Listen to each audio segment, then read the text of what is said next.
O melhor futebol do Brasil versus o melhor elenco e que não consegue conversar. Era para ter o melhor futebol do Brasil, o Flamengo. A gente se acostumou nos últimos anos a ver o Flamengo jogar bonito, jogar para frente, levantar o Maracanã. Mas hoje em dia, quem levanta o Maracanã e já virou normal ganhar Fla-Flu é justamente o Fluminense. É a final do Campeonato Carioca que a gente vai analisar como os times jogam e por que os movimentos do Fluminense estão tão automatizados e os do Flamengo estão bem nhé. Então bora para análise, vamos lá. O puro suco de Fernando Diniz. Olha como os jogadores atuam próximo. Jogo apoiado, de posse de bola, como ele gosta. Olha o posicionamento do André, que bate de uma área a outra para construir lá atrás.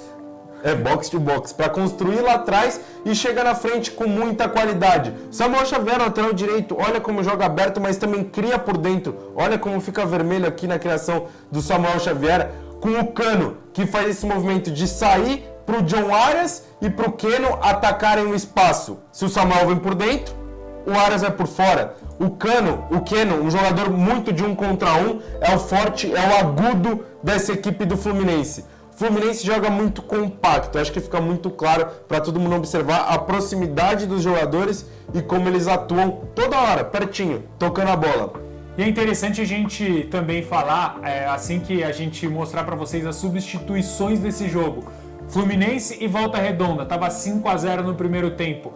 A gente vai ver como o time vem pra frente. No primeiro tempo, o posicionamento, os jogadores um pouquinho mais para trás, ganhando de 5-0, Fernando Diniz vai lá, promove substituições. Olha ali o camisa 30, por exemplo, o Felipe Melo, é um zagueiro que substitui outro zagueiro e ele vem pra frente. É um time que gosta de sufocar o adversário e fez isso muito bem já contra esse próprio Flamengo do Vitor Pereira. E agora o Vitor Pereira vai ter que encontrar maneiras de neutralizar essa pressão, esse sufocamento quase, que é esse time do Fluminense.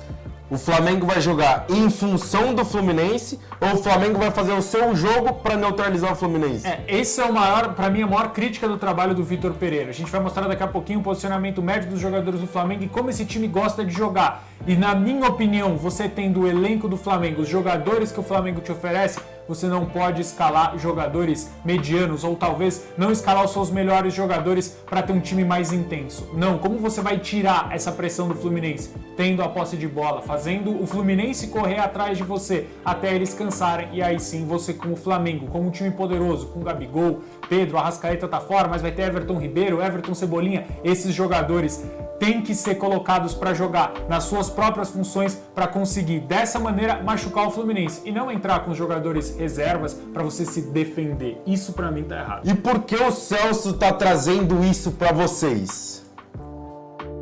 Olha no último Fla-Flu, o banco do Flamengo. Inacreditável. Everton Ribeiro, Santos, Ayrton Lucas, que querendo ou não, um dos principais jogadores do Flamengo nessa temporada, Pedro. E aí? Vidal, que foi muito bem também contra o Independente Del Valle nos dois jogos, primeiro e segundo jogo. O Marinho, que não tá na sua melhor fase, a melhor fase dele foi no Santos, mas de qualquer forma é um jogador que pode ser útil para puxar um contra-ataque no segundo tempo. Para mim, alguns jogadores aí são inegociáveis. Santos, inegociável, não pode ficar no banco de reservas. Ayrton Lucas é um dos jogadores mais sólidos desse ano do Flamengo. Faz muito bem a lateral esquerda, o corredor. Nesse jogo a gente viu o Thiago Maia fazendo o corredor.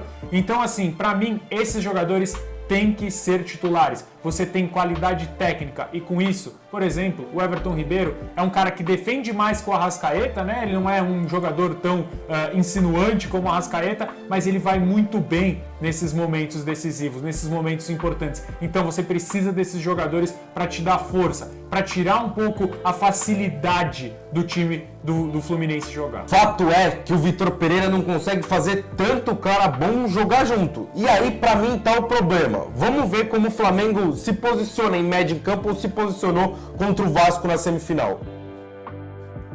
E aqui fica muito claro que o Flamengo atua com 3 zagueiros. Davi Luiz, Rodrigo Caio e Fabrício Bruno nessa oportunidade. E aí, para mim, o que acontece? Perde o meio de campo. Olha essa linha do meio com 4 jogadores. Quem tá aqui?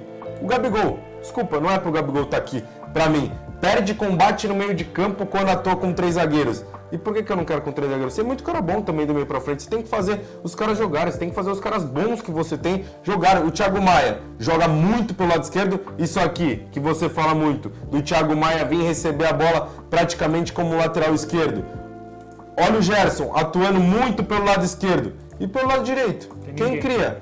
Quem cria? O Everton Cebolinha jogou como ponta direita nesse jogo. Por quê? Porque nem Varela, nem Mateuzinho conseguem render ou conseguiram render até agora atuando como ponta. Quem rende, quem é uma válvula de escape é o Ayrton Lucas.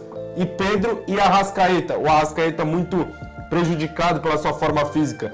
Tanto que está fora dos 2 jogos da final, e aí a gente vai falar que deve entrar o Everton Ribeiro justamente para preencher esse espaço que a gente acha que falta, para chegar junto com o Pedro lá na frente, né? E liberar um pouquinho mais o Gabigol. É o que eu vislumbro também, liberar um pouco mais o Gabigol. Se a gente for observar o posicionamento médio dele, por exemplo, você consegue ver, ele é um jogador que está muito longe do seu habitat natural, é perto da área, não dentro da área como é o Pedro. É um jogador que tem que ficar ali justamente para poder chutar de fora da área ou entrar na área e finalizar. E também aqui do lado direito é onde ele gosta de fazer aquele gol, aquele cruzamento que normalmente gera um gol para o Flamengo, que é o atacante faz o facão para dentro da área, o Gabigol encontra porque tem muita qualidade técnica a cabeça do atacante. Nesse caso, a gente olha o Everton Cebolinha, é um oásis num deserto, não tem ninguém do lado direito. Ele fica lá sozinho, e aí o que acontece? A torcida pega no pé do Everton Cebolinha. Porque fala que vai mal, que não dá profundidade, que não vai no contra um. O que o Vitor Pereira fez de bom no jogo do Maracanã, que foi 2-1?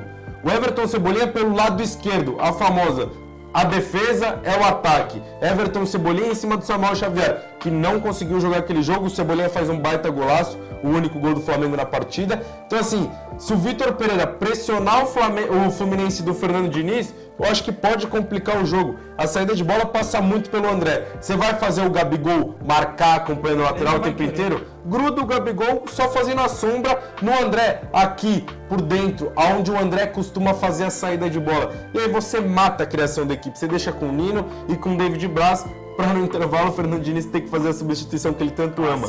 Tirar o David Braz e colocar o André para melhorar essa criação. Exatamente. Agora então o cara que pra mim vai decidir o jogo é o jogador do Fluminense da temporada, foi o artilheiro do Campeonato Brasileiro do ano passado, Germán Cano.